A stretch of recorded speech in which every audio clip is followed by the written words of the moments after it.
আসসালামু আলাইকুম। অবিরাম বাংলার সংবাদে আপনাদের সবাইকে স্বাগত জানাচ্ছি ফাতিহা শাফি। শুরুতেই সংবাদ শিরোনাম। তারকা সঙ্গীত শিল্পী শাফিন আহমেদ আর্নি হৃদরোগে আক্রান্ত হয়ে মারা গেছেন ভার্জিনিয়ার হাসপাতালে।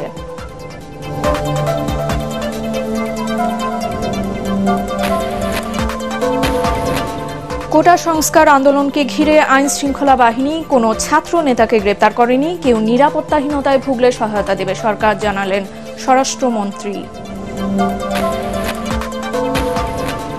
লটকনে নতুন আসা চাষিদের নরসিংদী থেকে রপ্তানি হচ্ছে বিদেশেও।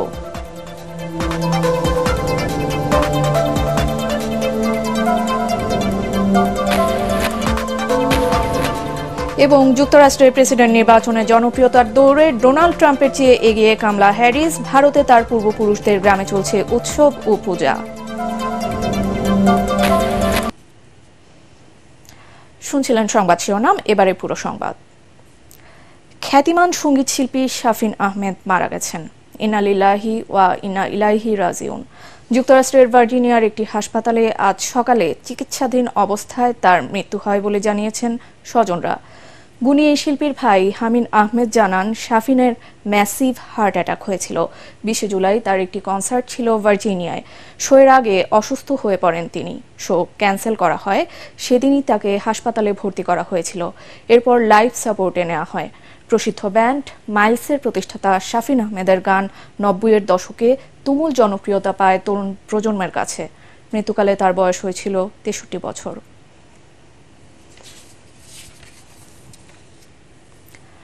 বিএনপি জামায়াতের নাশকতার বিরুদ্ধে জনমত সৃষ্টিতে গণমাধ্যমকে দায়িত্বশীল ভূমিকা রাখার আহ্বান জানিয়েছেন প্রধানমন্ত্রী শেখ হাসিনা। বিভিন্ন গণমাধ্যমের সম্পাদকদের সাথে মত বিনিময়কালে কোটা আন্দোলনকে কেন্দ্র করে সারা দেশে যে তাণ্ডব চালানো হয়েছে তার সংবাদ তুলে ধরার কথা বলেন তিনি। নিহতের ঘটনার আগেই যুক্তরাষ্ট্রের স্টেট ডিপার্টমেন্টকে লাশের তথ্য কে দিল সেই প্রশ্ন রাখেন প্রধানমন্ত্রী। বিস্তারিত মনিউর রহমানের রিপোর্টে। কোটা সংস্কারকে কেন্দ্র করে বর্তমান প্রেক্ষাপট নিয়ে বিকেলে প্রধানমন্ত্রী শেখ হাসিনার সাথে তার কার্যালয়ে মতবিনিময় করেন বিভিন্ন গণমাধ্যমের সম্পাদক, বার্তা প্রধান ও জ্যেষ্ঠ সাংবাদিকরা। এডিটর্স গিল্ডের উদ্যোগে মতবিনিময় সভায় গণমাধ্যমের কাছে থাকা নাশকতার তথ্য তুলে ধরা হয়। কোটা সংস্কারকে কেন্দ্র করে সহিংস পরিস্থিতি সৃষ্টির পেছনে অনেক বড় ষড়যন্ত্র ছিল বলে মন্তব্য করেন প্রধানমন্ত্রী। সারা দেশ থেকে জামাত শিবির কর্মীরা ঢাকায় আসে বলে জানান তিনি। সেই সাথে সক্রিয় ছিল ছাত্র দলের ক্যাডাররা। কারণ যতগুলি ঘটনা ঘটছে এরাও কিন্তু সম্পৃক্ত। তখনও কোনো লাশ পড়ে নাই, কিন্তু স্টেট ডিপার্টমেন্টের বক্তব্য এসে গেল যে 2টি লাশ পড়েছে। তাই লাশের খবর তাদের কে দিল? তাহলে লাশ ফেলার নির্দেশটা কে দিয়েছিল? এই সহিংসতার মধ্য দিয়ে জনগণেরই ক্ষতি হয়েছে উল্লেখ করে জঙ্গি সন্ত্রাসের বিরুদ্ধে দেশবাসীকে রুখে দাঁড়ানোর আহ্বান জানান প্রধানমন্ত্রী। গণমানুষের আর্থসামাজিক উন্নতির জন্য, তাদের আয় বৃদ্ধি, তাদের চলাচল সুন্দর, তাদের জীবন মান উন্নত করবার জন্য যতগুলি স্থাপনা তৈরি করেছে সবগুলিতেই তারা আঘাত করেছে, সবগুলি তারা ভেঙে দিয়েছে। তাহলে ক্ষতিটা কার? নিশ্চয়ই জনগণের। এখানে তো জনগণকেই রুখে দাঁড়াতে হবে। এই সন্ত্রাসের বিরুদ্ধে, জঙ্গিবাদের বিরুদ্ধে জনগণকেই সোচ্চার হতে হবে, কারণ এরা তো কোনোদিনই কোনো দেশে তো ভালো কিছু করতে পারেনি। ডিজিটাল বাংলাদেশের সুফল কুফল দুটোই দেশের জনগণ পেয়েছে বলে মন্তব্য করেন প্রধানমন্ত্রী শেখ হাসিনা। জনমত সৃষ্টিতে বহির্বিশ্বে অসত্য সংবাদ প্রচার বন্ধ ও সত্য প্রকাশে গণমাধ্যমগুলোকে দায়িত্বশীল ভূমিকা রাখার আহ্বান জানান তিনি। আপনাদের কাছে যার যতটুকু তথ্য দিয়ে আপনার এটা আপনাদেরকে ব্যাপকভাবে প্রচার করতে হবে, জনমতটা সৃষ্টি করতে হবে। এখানে মানুষকে দোষ দিই না, মিথ্যাচারের হাত থেকে রক্ষা করা এবং মানুষের সঠিক যে জানতে পারে সেইভাবে সংবাদগুলি পরিবেশন করা। এবারের সহিংসতায় গণমাধ্যম অন্যতম টার্গেট ছিল জানিয়ে সাংবাদিক হত্যা, নির্যাতন ও লাঞ্ছনার বিচারের দাবি জানায় editors guild. Moniur Rahman, ATN Bangla, Dhaka. পরীক্ষামূলকভাবে সারা দেশে বাসাবাড়িতে ব্রডব্যান্ড ইন্টারনেট এরই মধ্যে চালু হয়েছে বলে জানিয়েছেন ডাক, টেলিযোগাযোগ ও তথ্য প্রযুক্তি প্রতিমন্ত্রী জুনায়েদ আহমেদ পলক। বুধবার আগারগাঁওয়ে বিটিআরসি ভবনে ইন্টারনেট সেবা প্রদানকারী বিভিন্ন প্রতিষ্ঠানের সাথে বৈঠক শেষে তিনি জানান, শুক্র ও শনিবার মোবাইল অপারেটরদের সাথে বৈঠক করে মোবাইল ডেটা চালুর ব্যাপারেও সিদ্ধান্ত নেওয়া হবে। সারা দেশেই আমাদের ব্রডব্যান্ড কানেক্টিভিটি আমরা সম্প্রসারিত করার সিদ্ধান্ত গ্রহণ করেছি। আমরা আগামী রবিবারের মধ্যে আমরা চেষ্টা করছি প্রথমে মোবাইল 4Gটাকে নরমাল করা। এদিকে কোটা সংস্কার আন্দোলনকে ঘিরে আইনশৃঙ্খলা বাহিনী কোনো ছাত্র নেতাকে গ্রেপ্তার করেনি বলে দাবি করেছেন স্বরাষ্ট্রমন্ত্রী আসাদুজ্জামান খান কামাল। বুধবার রাতে আইনশৃঙ্খলা বাহিনীর শীর্ষ পর্যায়ের কর্মকর্তাদের সাথে বৈঠক শেষে তিনি জানান, সাধারণ শিক্ষার্থীদের গ্রেপ্তারের কোনো ভয় নেই, তারপরেও কেউ নিরাপত্তাহীনতায় ভুগলে সরকার তাদের সহায়তা দেবে। এ সময় শিক্ষার্থীদের সব ধরনের আন্দোলন থেকে ফিরে আসার আহ্বান জানান তিনি। বলেন, এখন আর আন্দোলনের কোনো যৌক্তিকতা নেই। কোটা ইস্যুতে সাধারণ শিক্ষার্থীদের সব দাবি মেনে নিয়েছে সরকার।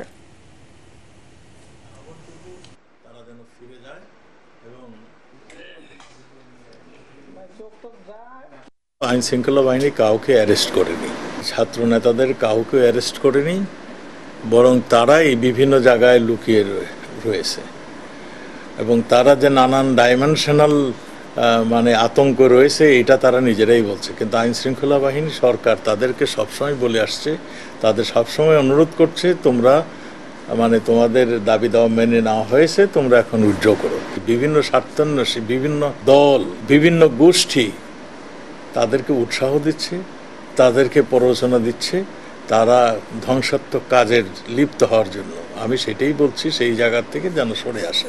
আর আমরা সরকার কাছে যদি তারা চায়, নিরাপত্তা চায়, আমাদের সরকার আমরা এখানেই ডিসিশন নিয়েছি আজকে, যে কেউ যদি মনে করে তার নিরাপত্তা দরকার আমাদের বললেই তাকে আমরা নিরাপত্তা দেব। আজ সকাল 10টা থেকে বিকেল 5টা পর্যন্ত রাজধানীতে শিথিল রয়েছে কারফিউ। সপ্তাহের শেষ দিন হওয়ায় তাই সকালেই ব্যস্ত হয়ে পড়েছে বিভিন্ন সড়ক। যানবাহনের চাপ আর মানুষের চলাচল দুইই বেড়েছে। রাজধানীর সকালের চিত্র জানাচ্ছেন আদ্দিন সজীব। গতকালকের তুলনায় আজকে আমরা দেখতে পাচ্ছি যে বাসের উপস্থিতি বেড়েছে, সাধারণ মানুষের চলাচল বেড়েছে। অর্থাৎ বেশ কয়েকদিন ধরে মানুষ কিংবা যারা কর্মজীবী মানুষ তারা তাদের কাজে যেমন যেতে পারেননি, বিভিন্ন জরুরি প্রয়োজনে নানা স্থানে শহরের যেতে পারেননি, ঠিক একইভাবে এই মানুষগুলোকে আমরা দেখতে পাচ্ছি যে তারা অনেক বেশি এই বিভিন্ন গন্তব্যে অর্থাৎ কাজের প্রয়োজনে বিভিন্ন জায়গায় ছুটে চলছেন।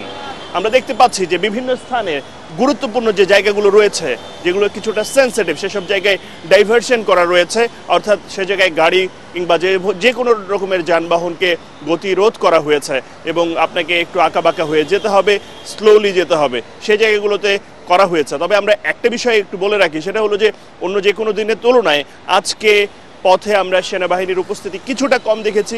যে জায়গাগুলোতে জরুরি খুবই প্রয়োজন সেসব জায়গায় ছিল এবং অনেক জায়গায় আমরা গাড়িতে বসে থাকতে দেখেছি এবং টহল দিতে দেখেছি। এর বাইরে পুলিশের উপস্থিতি আমরা অনেকখানি দেখেছি যে পুলিশ বিভিন্ন সড়কে মোড়ে মোড়ে বিভিন্ন জায়গায় অবস্থান করছে, এটা আমরা দেখেছি। দেখে আমরা যেটা বুঝতে পেরেছি তাতে করে যে কোনো রকমের অপ্রীতিকর ঘটনা মোকাবেলায় তারা তৎপর রয়েছেন, প্রস্তুত রয়েছেন এবং একই সঙ্গে সাধারণ মানুষও অনেকটা নির্বিঘ্নে আজকে তাদের বিভিন্ন কাজে কিংবা প্রয়োজনে ছুটে চলছেন বলা যায়। গেল কিছুদিন স্থবির থাকার পর স্বাভাবিক হতে শুরু করেছে চট্টগ্রাম বন্দরের অপারেশনাল কার্যক্রম। ইন্টারনেট সংযোগ চালু হওয়ায় গতকাল থেকেই চট্টগ্রাম কাস্টমস হাউসের এসআইকুডা ওয়ার্ল্ড সিস্টেমে এন্ট্রি দেওয়ার মাধ্যমে শুরু হয়েছে অনলাইন কার্যক্রম ও শুল্কায়ন। এছাড়াও চালু হয়েছে চট্টগ্রাম কাস্টমস হাউসের সঙ্গে বন্দরের ওয়ান স্টপ সার্ভিসের সংযোগ। তবে এখনও স্টেক হোল্ডাররা পুরোপুরি ইন্টারনেট সংযোগ না পাওয়ায় কিছুটা ধীরগতিতে চলছে পণ্য খালাস ও রপ্তানি প্রক্রিয়া। তবে বহির্নোঙরে পণ্য খালাস, বন্দরের মূল জেটিতে কন্টেইনার ও কার্গো হ্যান্ডলিং এবং ডেলিভারি কার্যক্রম স্বাভাবিক রয়েছে। একসময়কার অচেনা অবহেলিত ফল লটকন আশা দেখাচ্ছে দেশের অসংখ্য চাষিকে। তাই তো নরসিংদী ও খাগড়াছড়ির ফল বাগানীরা বাণিজ্যিকভাবে সুস্বাদু এ ফল চাষে মনোযোগী হয়েছেন। এসব জেলার লটকন স্থানীয় চাহিদা মিটিয়ে রপ্তানি করা হচ্ছে বিদেশেও। জেলা প্রতিনিধিদের পাঠানো তথ্যচিত্রে আরও জানাচ্ছেন জাহিদুল আলম।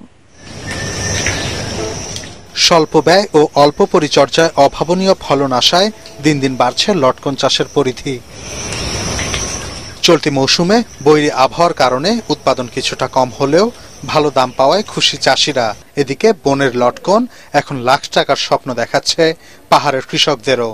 খাগড়াছড়ির অনেক কৃষি উদ্যোক্তাই এই ফলের বাগান গড়ে তুলে পেয়েছেন অভাবনীয় সাফল্য। লটকন যে এত দাম হইব এটা কল্পনার বাহিরে।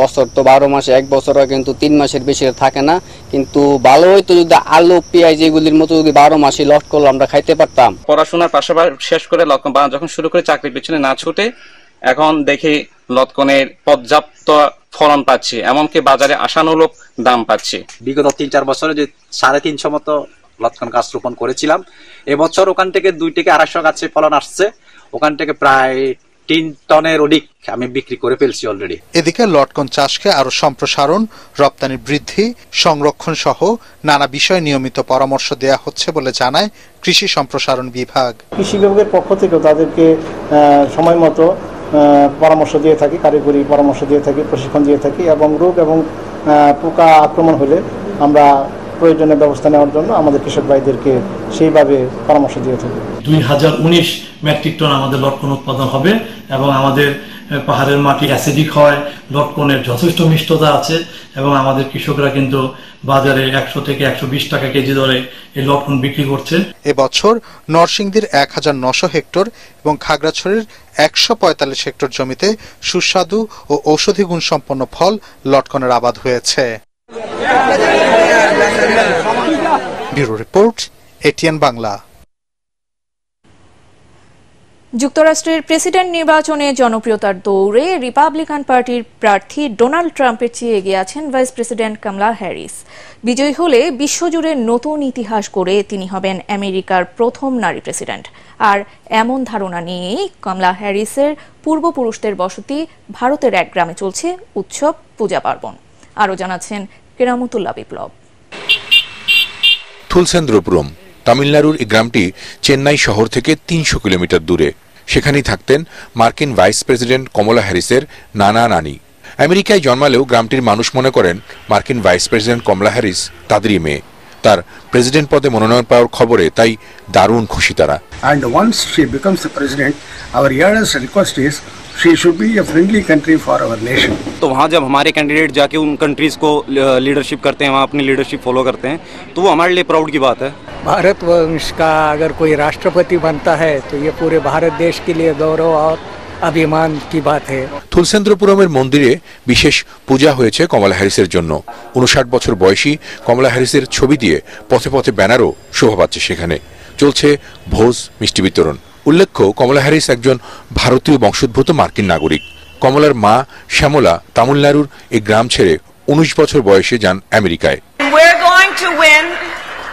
Our president made clear there is a contrast between someone who lies and someone who leads. ওদিকে যুক্তরাষ্ট্রের প্রেসিডেন্ট নির্বাচন নিয়ে চালানো সবশেষ জরিপে ডোনাল্ড ট্রাম্পের চেয়ে এগিয়ে আছেন কমলা হ্যারিস। গত সপ্তাহে যে জরিপ চালানো হয়েছিল সেটিতে বাইডেন ট্রাম্পের চেয়ে 2 পয়েন্টে পিছিয়ে ছিলেন। এখন পরিস্থিতি তার উল্টো। তবে ট্রাম্পের নির্বাচনী প্রচারকর্মীরা বলছেন জরিপে কমলা হ্যারিস এগিয়ে থাকার অর্থ এই নয় যে তার জনপ্রিয়তা বেড়েছে, তিনি প্রেসিডেন্ট হয়ে যাচ্ছেন। তবে নির্বাচনী প্রচারণার শুরুতেই দেয়া বক্তৃতায় ভোটারদের চমকে দিয়েছেন কমলা হ্যারিস।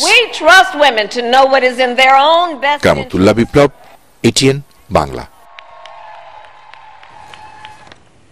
গণতন্ত্র রক্ষার জন্যই নির্বাচন থেকে নিজেকে দূরে সরিয়ে নিয়েছেন বলে জানিয়েছেন মার্কিন প্রেসিডেন্ট জো বাইডেন। গণতন্ত্র রক্ষার জন্য দেশটির সবাইকে একসঙ্গে কাজ করার উদাত্ত আহ্বানও জানিয়েছেন তিনি। স্থানীয় সময় বুধবার বিকেলে প্রেসিডেন্টের ওভাল অফিস থেকে দেশবাসীর উদ্দেশ্যে দেয়া এক ভাষণে জো বাইডেন এ আহ্বান জানান। তার ভাষণ টেলিভিশনে সরাসরি সম্প্রচার করা হয়। বাইডেন ডেমোক্রেটিক পার্টি থেকে নিজের পছন্দের প্রার্থী হিসেবে ভাইস প্রেসিডেন্ট কমলা হ্যারিসের নামও ঘোষণা করেন এ ভাষণে। কমলা হ্যারিসকে অভিজ্ঞ, পরিশ্রমী ও সক্ষম বলেও উল্লেখ করেন তিনি। নভেম্বরের নির্বাচন প্রসঙ্গে বাইডেন বলেন, আমেরিকা কোনো রাজা শাসন করেন না, জনগণই এর শাসক। এবারের নির্বাচনে যুক্তরাষ্ট্রের ইতিহাস করার আহ্বানও জানান তিনি। জামালপুর জেলা জামায়াত নেতা আশরাফুল ইসলাম বুলবুলকে আটক করেছে গোয়েন্দা সংস্থা ডিবি। আটক আশরাফুল ইসলাম বুলবুল শহরের হযরত শাহ জামাল জেনারেল হাসপাতালের ব্যবস্থাপনা পরিচালক ও বুলবুল জেনারেল হাসপাতালের চেয়ারম্যান।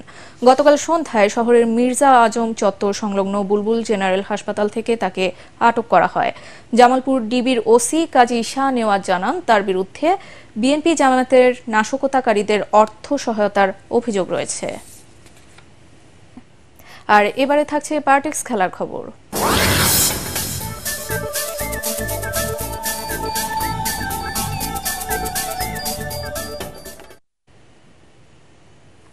জমকালো আয়োজনে কাল পর্দা উঠছে the greatest show on earth খ্যাত অলিম্পিক গেমসের। প্যারিসের সিন নদীতে বাংলাদেশ সময় রাত 11:30টায় আনুষ্ঠানিকভাবে শুরু হবে উদ্বোধনী অনুষ্ঠান। 206টি দেশের 10,500 অ্যাথলেট অংশ নেবেন নিজেদের শ্রেষ্ঠত্ব প্রমাণে। রিপোর্ট করছেন এস.এম. আশরাফ। অপেক্ষার প্রহর ফুরোচ্ছে অ্যাথলেটদের। বছরের পর বছর এই একটি গেমসে অংশ নিতে নিরলস অধ্যবসায় করতে হয় ক্রীড়াবিদদের। এবার 32টি ডিসিপ্লিনে 329টি ইভেন্টে পদকের জন্য লড়বেন তারা। 35 ভেন্যুতে হবে গ্রেটেস্ট শো অন আর্থের মহা আয়োজন। অলিম্পিকের উদ্বোধনী প্যারেডের জন্য সাধারণত ব্যবহার করা হয় প্রধান অ্যাথলেটিক স্টেডিয়াম, কিন্তু প্যারিস অলিম্পিক আয়োজকেরা এবার রাজধানীর কেন্দ্র থেকে সরিয়ে নিয়েছেন তা। মূলত অলিম্পিকে মূল থিম গেমস ওয়াইড ওপেনকে সামনে রেখেই এই সিদ্ধান্ত। অনুষ্ঠান হবে সিন নদীতে। 6 থেকে 7 হাজার অ্যাথলেট আইফেল টাওয়ারের পূর্ব কোণের অস্টারলিটজ সেতু থেকে নৌকা ও বার্জে করে সিন নদীর 6 কিলোমিটার পাড়ি দেবেন। তা উপভোগ করবেন 5 লাখের বেশি দর্শক।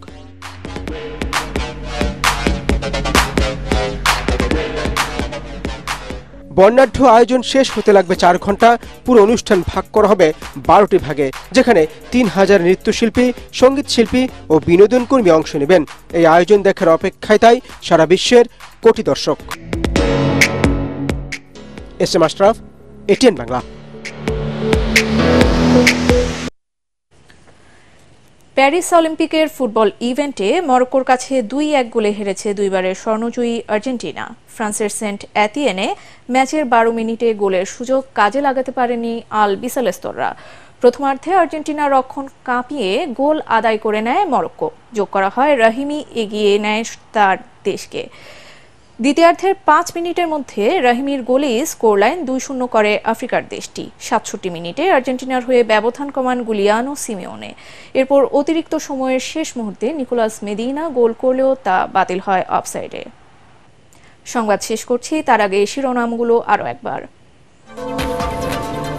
তারকা সঙ্গীত শিল্পী শাফিন আহমেদ আর্নি হৃদরোগে আক্রান্ত হয়ে মারা গেছেন ভার্জিনিয়ার হাসপাতালে।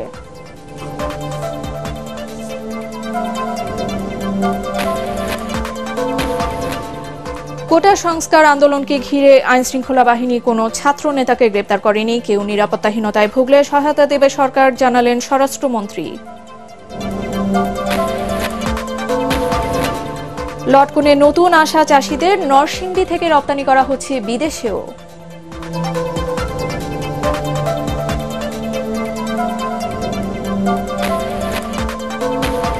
এবং যুক্তরাষ্ট্রের প্রেসিডেন্ট নির্বাচনে জনপ্রিয়তার দৌড়ে ডোনাল্ড ট্রাম্পের চেয়ে এগিয়ে কামলা হ্যারিস। ভারতে তার পূর্বপুরুষদের গ্রামে চলছে উৎসব ও পূজা। আর এই ছিল এখনকার মতো। রইল পরবর্তী সংবাদ দেখার আমন্ত্রণ। এটিএন বাংলা সংবাদ ইউটিউবে দেখতে ব্রাউজ করুন, youtube/ATN Bangla News। ধন্যবাদ।